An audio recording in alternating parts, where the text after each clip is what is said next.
lah. Maidin dia kata, senang aja cakap. Dia dah kaya kan, tapi tak betul. Kita bermula pun susah. Sebab tak semesti orang kaya ni happy. Kita nak balance. Happiness is not money. Money and fame, orang kata. Money and fame will come to you when God thinks you are ready for it. One thing for sure, if you keep complaining, hari-hari kita kata kita susah, awak susah lah. Semua nak kaya, tapi perlahan-lahan.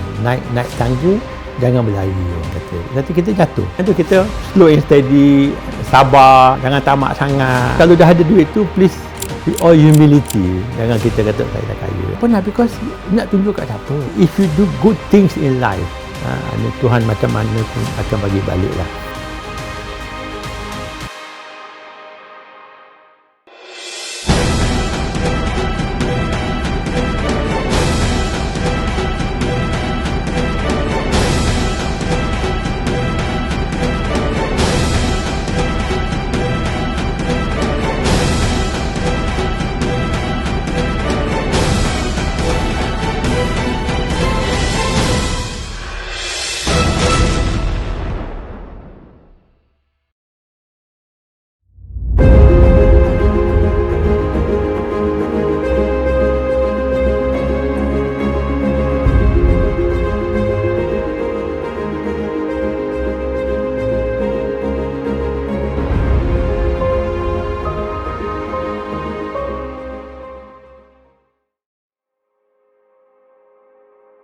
So I think this is very important di mana Maidin bermula lah kat Kota Baru. Daripada kedai yang orang kata pasar malam dulu, saya biasa dengan abang saya lah jual kat pasar malam, kat Padang Lido. Daripada Padang Lido kat luar tu jual pasar malam, lelong.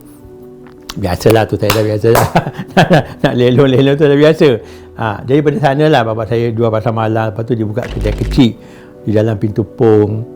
Lepas tu daripada satu kedai kecil tu dia kedai besar. Kedai kecil tu kedai papan je. Kecil, tak sebesar bilik ni. Ini yang di Terengganu dia? Tak, ini kat Kota Baru.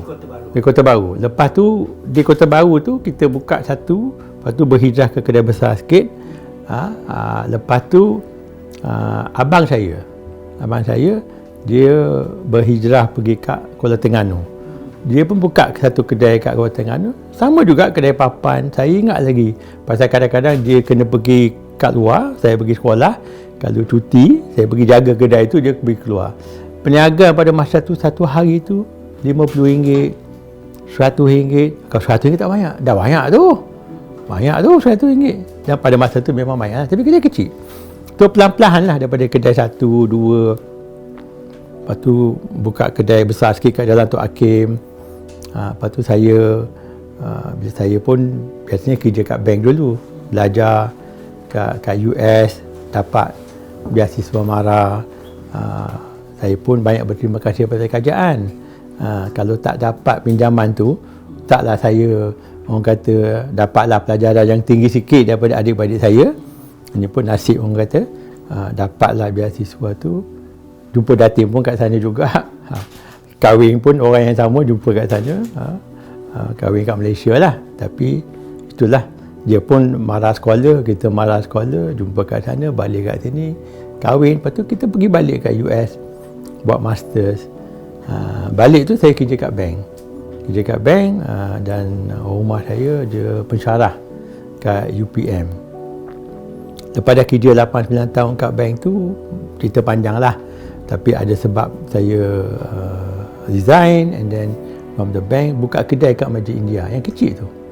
Orang kata kat Selangor Mansion, kedai kecil, 800 kaki persegi. Daripada sana lah, satu kedai kedua, kedai ketiga.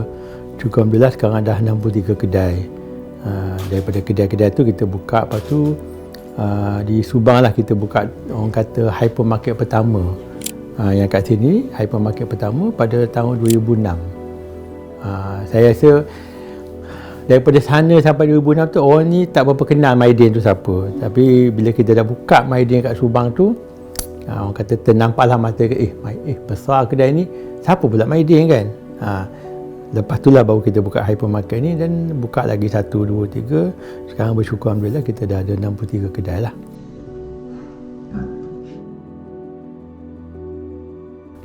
Datuk, saya berminat dengan kesusahan yang dialami oleh keluarga Datuk. Ada 7 orang beradik, tak silap saya kan. Datuk, kalau Datuk boleh buat perbandingan kesusahan waktu itu dengan sekarang, adakah sama atau pada waktu itu lagi sukar? Orang susah tu susah lah. Kita susah, nak kata kalau orang lain susah tu kita lagi susah ke dia lagi susah. Tapi situasi berbeza. Saya rasa pada masa tu kerajaan walaupun stabil, saya rasa tak ada kemampuan untuk bertolong, nak bagi subsidi minyak, nak bagi subsidi tepung, nak bagi bantuan rakyat. Jadi kadang-kadang tu ada juga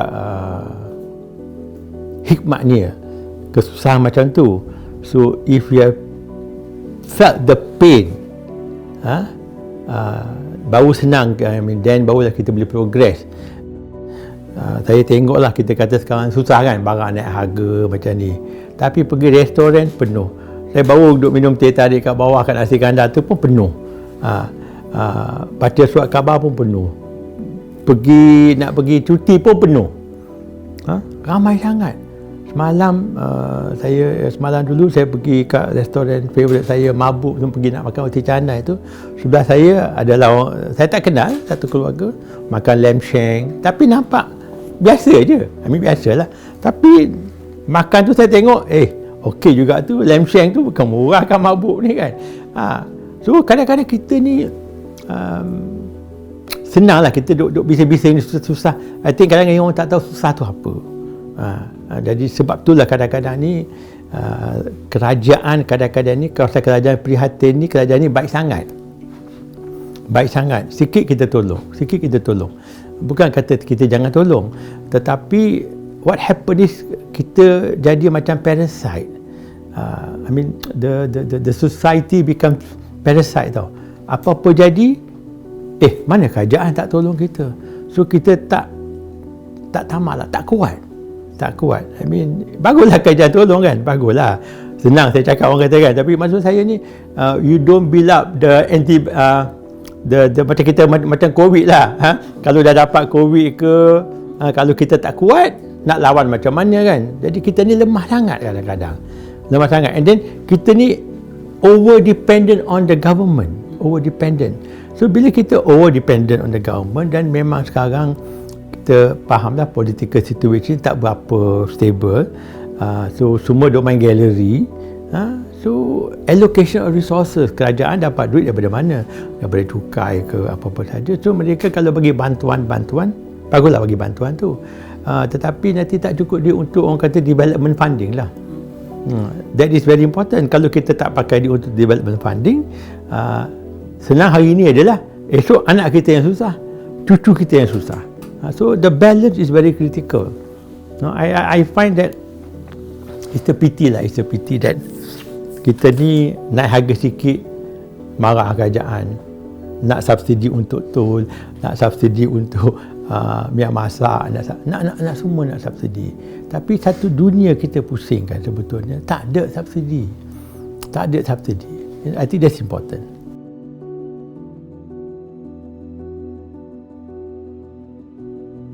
Kesukaran yang dihadapi oleh Maidin ketika memulakan perniagaan, apakah kesukaran dia?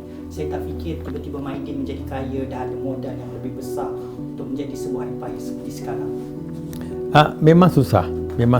Ini saya rasa bila kita buka cawangan pertama, cawangan kedua tu memang lebih susah. Pasal tak ada kepercayaan. Kepercayaan daripada bukan sahaja pelanggan kita, kadang-kadang kepercayaan daripada bank. Nak pinjam duit pun susah kan. Saya ingat lagi bila kat Kota Baru, yang kesukaran atau kesusahan tu bila kedai saya yang besar pada masa tu besar lah yang kata 10 pintu tu dah besar lah. Pada masa sekarang kita kata tu kedai kecil, tapi pada masa tu besar. Kebakaran, hangus di Kota Baru. Itu satu-satu yang memanglah. Dan saya kat Masjid ni kedai kecil aja, itu yang kedai besar Kota Baru habis bakar. Tetapi kat Kelantan ni kan, orang Kelantan ni beza sikit. They have massive support for Kelantan ni, for Maidin kat Kelantan. Saya tak rasa sama dengan Kuala Lumpur. Kelantan ni, lepas tu kita habis tu kita buka dalam 1-2 bulan kita buka dalam warehouse kita. Dalam tau, tak ada jalan pun. Tapi orang pergi kat sana beli barang. Ini orang kata dia support lah. So kadang-kadang ni kalau kita tak support orang kita ni susah. Dalam saya tengok suasana sekarang pun sama, kita nak pakai baju jenama, nak beli makanan pun jenama, tapi kita kena support lokal lah, support lokal. Barang lokal ni bukan tak baik, kualiti dia baik, tapi kadang-kadang kita ni malu kot, tapi saya tak tahu malu apa.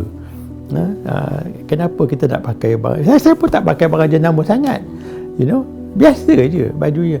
Jadi kita support lokal. Kita memang susah, dan kalau kita nak tolong orang kita beli barang lokal lah. Tak payahlah barang jenama tu. There's a lot of things that we can do.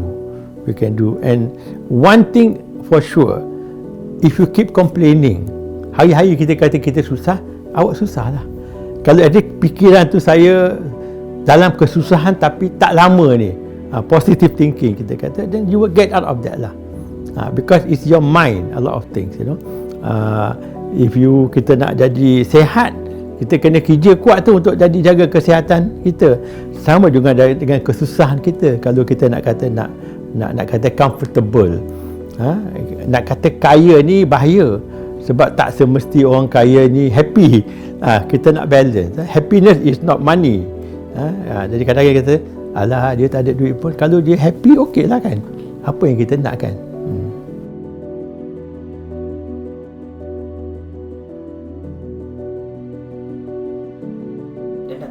Bekerja di Arab Malaysian Merchant Bank, apa yang membuatkan Datuk memutuskan untuk menyertai dunia perniagaan? Dah ada karier yang baik. Ini orang kata pasal bila kita kecil ni kan, bila kita kecil dalam suasana perniagaan, bapak balik rumah pun cerita pasal orang berniaga. Pasal tu kalau kita kata orang Melayu nak orang berniaga, bukan saya kata tak boleh. Boleh, tapi dia akan mengambil masa. Pasal our Malay society lama ni, ayah mak bapak kita ni civil servant. So bila dia balik, dia cerita pasal kerja dia lah kan. Jadi tak ada cerita pasal perniagaan. Macam bapak saya, dia cerita pasal perniagaan, balik penjaga. Saya ni orang tak, bila pergi sekolah dulu, bapak saya tak bagi duit pun. Tak bagi pocket money. Dia ada kedai, tak tahu budak-budak sekarang tahu apa, yang ada anak askar yang kecil-kecil tu kan, yang satu paket tu ada 10 anak askar. Bapak saya bagi anak askar tu satu paket tu ada 10. Satu paket tu RM1. Saya pergi kat sekolah, buka 211 20 sen. 20 sen, satu paket RM2. Ada RM1 kan? Cukup untuk seminggu. Mari balik, bukan RM2 tu saya dapat. RM1 tu saya kena bagi balik kat bapak. Pasal dia nak ajar tu. That RM2 is not your money tau, because there's a cost. That's the cost, you see. So bagi balik. Lepas tu habis duit tu, dia bagi barang lain, pergilah jual. So kita daripada kecil dah belajar tau. Dah muka tebal. Kita tahu lah, kita duduk makan tu, orang mari nak jual pen lah, nak jual buku, bukan senang. Kita ni, pergilah. Kesian dia juga, dia pun cari makan juga kan. Saya pun tak biasa beli dengan dia orang pasal saya jual semua barang tu. Tapi saya kata, tak apalah, terima kasih lah. Kadang-kadang tanya harga nak tahu aja. Tapi susah, dia kena muka tebal tau. Nak jual insurans bukan senang kan. So daripada sana kita belajar that instill that business sense. Jual askar ke, pergi sekolah macam mana, naik basikal, naik bas. So it's a tough life that you have. So yang kata daripada kerja kat bank tu jadi perniagaan tu adalah sebab lah saya susah nak bagi tahu dalam media kadang-kadang, because it involves people. Tapi end of the day, saya rasa it was a good decision. So saya berani ambil risiko. So in business, you must take, orang kata, calculated risk. Jangan kita, saya mesti boleh buat, tinggal satu pergi. Kadang-kadang saya tengok staff kes saya kan, dia kata nak berniaga, nak berhenti kerja lah. Okey, boleh, tak ada masalah. Ada ke simpanan dia? Pernah ke buat macam mana? So you have to take, jangan tak berani, kita berani lah. By everything you must take a calculated risk. You take a risk, but you take a calculated risk. So it's the same thing. So daripada sana tu, berani satu, ada sokongan daripada ayah saya, arwah. Tapi sokongan tu bukan daripada duit tau, pasal dia pun tak ada duit. Tapi ada satu, ada nama dia. So I think kadang-kadang ni nama, the nama is more important. Nama, the brand itself. Dia tak ada duit, tapi dia kata nak dapat barang, siapa nak bagi hutang, kita duit tak ada nak beli barang. Dia kata tak apalah, letak nama Maidin tu, supplier akan bagi barang. Tapi satulah, jangan lupa bayar hutang, dia kata nanti. Itu yang mustahak, pasal nama dia. Sampai sekarang pun nama dia. Nama dia. So kita ni berniaga susah payah macam mana pun, jangan lupa kita bayar hutang. Dan bila kesusahan macam baru ni COVID ke sebelum ni kan, saya kata kita pun susah juga. Susah betul nak bayar. Jadi supplier marah macam mana, jangan kita tak angkat telefon. Jangan kita alamak hutang, alamak dia call saya lagi, aduh apa nak jawab kan. Jangan kita suruh orang lain jaga. Dia orang pekerja, jawapan dia lain. Kita owner tau, you pick up your call. Kita bagi tahu pada supplier kita ke orang kata rumah kita ke, yang kita nak bayar sewa kedai tak dapat bayar ke, kita sendiri bagi tahu dia orang. InsyaAllah saya bayar. Bila saya boleh bayar? Berapa saya boleh bayar? Kalau kata hutang RM10,000 contohnya, tak sempat bayar, saya boleh bayar berapa? 100, RM10, RM1. Bayarlah RM1. Bayar RM10, jangan tak bayar. Dan bila boleh bayar? Jadi ramai saya tengok membeli barang dengan saya, kadang-kadang bila kita bagi hutang sikit, lepas tu kita tak boleh bayar, hilang, nombor pun tukar. So that's not responsible. Sebab sekali buat macam tu, nombor satu, kita tak halalkan duit tu.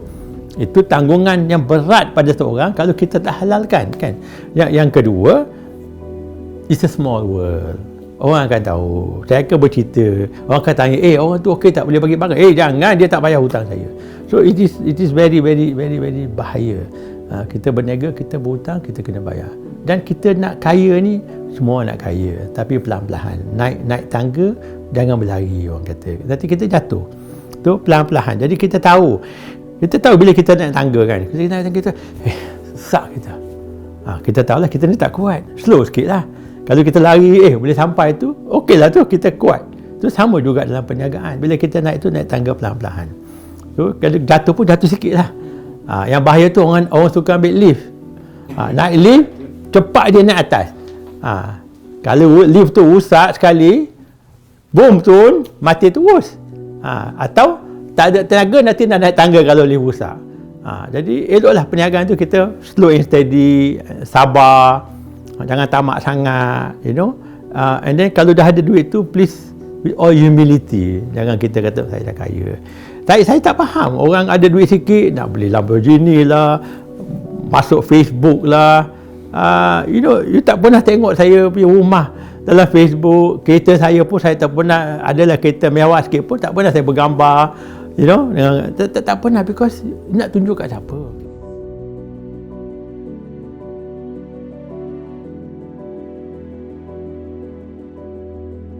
For image Datuk, bagi setengah orang yang macam founder baru, perlu ada satu kereta besar, cantik, memang ada kata perlu Datuk? You see, tak perlu. Unfortunately dalam dunia sekarang ni orang tengok kereta. So you ada a reasonable car. A reasonable car for that period. Tapi you guna kereta tu, kadang-kadang kita nak kereta tu, bukan kereta mewah, but it is more of security. Pada kita pergi long distance, kita want safety. Of course you can afford. I think it's okay if you can afford it lah. But when you can't afford it, bila you kata nak bayar, beli kereta tak mahal, beli Mercedes pun tak mahal sangat. Kalau rusak sekali Mercedes RM20,000 dek. Saya dah kena Mercedes sekali rusak RM80,000 dek. Boleh beli kereta baru. So kalau you kena fikir lah, I mean it's okay, but sabarlah. You barulah dapat 1 juta nak ambil gambar. But I don't understand you tunjuk-tunjuk tu mengapa. You beli, I mean you work very hard. I mean tak salah. You kerja kuat. Kata saya kerja kuat untuk apa kan? Untuk rumah saya nak kereta yang bagus, nak rumah yang cantik. Okey. Tapi tak payah kita nak menunjuk. Because you're giving the wrong example to the other entrepreneurs. Other entrepreneurs. I mean to show that you can only be happy kalau rumah besar, kereta mewah. It's not necessarily you can be happy. You can be happy with the Proton Saga. Saya bila berniaga sampai bila pun saya bawa Proton dulu. Dulu saya pekerja-kerja kat bank pun pakai Datsun 120Y. Orang kawan-kawan kita besar-besar. Because you cuba bila you kena save your money, save.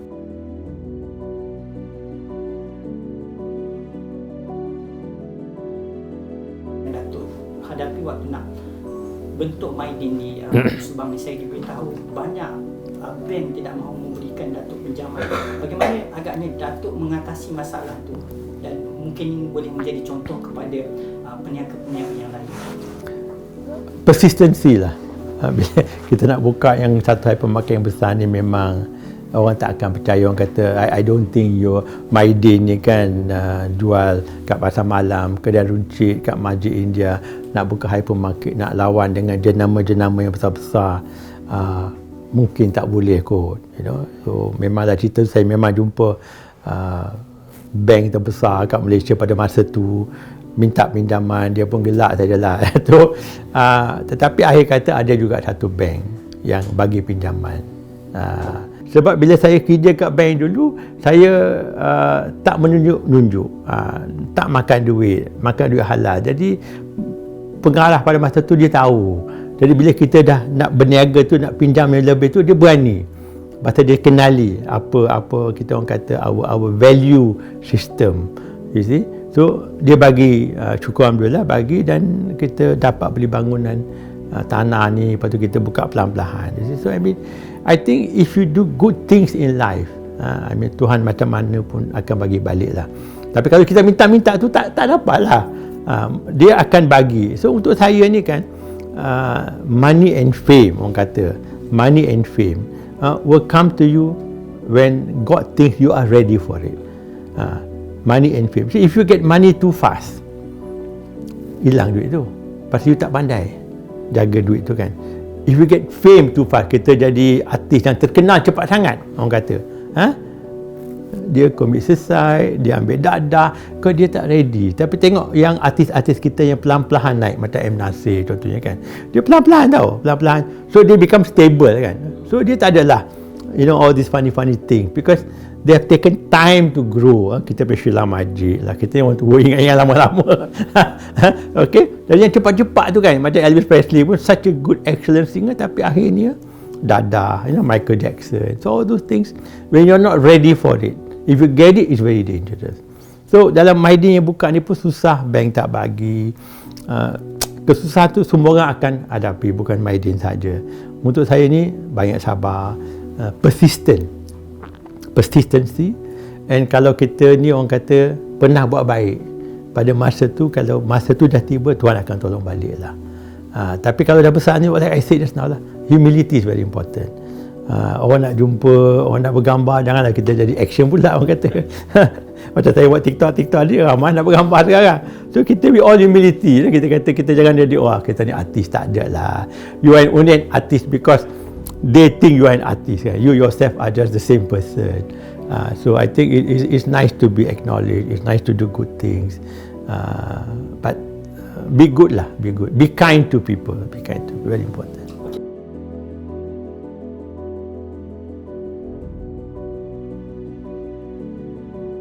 Datuk, jika Datuk tak menjadi seperti sekarang, tidak menjadi ahli perniagaan, agaknya Datuk menjadi apa? Apa cita-cita Datuk sebenarnya? Saya ni sebetulnya Bachelor of Science in Chemistry. I'm a chemist. You see. So entahlah, boleh jadi ahli kemis ko, kali ke mana dah tahu jadi researcher, jadi obat untuk COVID-19 kot. Tapi we don't know. Kadang-kadang kita pergi, pasal biasalah dulu bila kita belajar kat Malaysian system macam tu. You are a good science student, sekolah tu streaming straight away science kan. Sains. Nak pergi dapat apa orang kata beasiswa ke pinjaman daripada MARA pun, kita nak buat line pun dia tak bagi. Dia kata tak, you science student kena buat chemistry ke physics ke macam tu. So kita buat chemistry.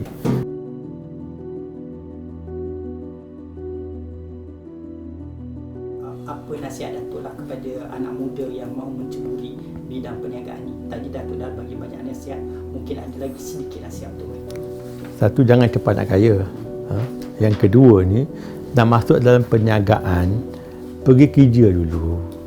pergi kerja dulu. You baru graduate dapat university, kadang-kadang kita ingat dah pandai sangat. So kalau boleh, apa saja perniagaan yang kita nak buat, pergi kerja. Nak buka restoran, pergi kerja kat kedai mamak tu dulu. Faham dulu apa yang laku, apa yang tak laku. Kalau nak jual tudung tu, kerja kat Maidin dulu. Kita ingat tudung warna ni laku, akhirnya yang laku warna putih dengan hitam aja. So kita ni kadang-kadang suka yang merah, tapi yang laku tu putih dan hitam aja. So apa saja yang kita nak buat. Dan untuk saya ni, kerjalah 10 tahun. Tak payah jadi ahli perniagaan dulu. Kerja 10 tahun. Kerjalah 2-3 tempat. Walaupun bukan akhirnya saya nak buka kedai runcit macam Maidin, tapi kita kerja kat restoran ke, kita kerja kat mana pun, that experience, that humility, that hard work will make a difference. A lot of difference. Pasal saya ni kan bukan saja kerja kat bank. Dulu saya belajar dulu pun saya cuci tandas. Saya ada kerja kat restoran Cina, bersihkan restoran. Jadi saya banyak 2-3 kerja saya buat dulu saya student. Pasal duit mahal ni memang tak cukup. Dulu pun tak cukup, sekarang pun tak cukup. So elok kita bekerja so that experience will make a difference. Not only experience, your contacts, your friends. At that time, where you work, akhir kata, your network is very important. And don't make any enemies. Because the world goes round, the world goes round. Don't make any enemies. You can be somebody's boss and tomorrow he will be your boss.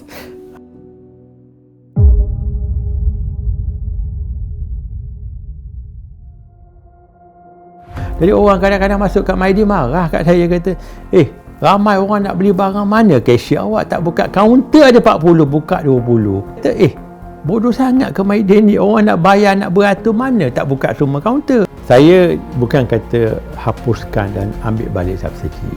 Layak marah bila kita tarik balik sesuatu. Lepas tu kita bagi RM100. So sometimes kerajaan buat sesuatu tapi tak mencukupi. Kerajaan must stop this.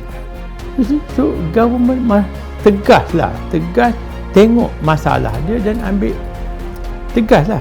But our civil service, we have a very good civil service. Tapi kadang-kadang politician get involved. I'm not saying which minister, which ministry. Too much involvement of politician with civil service.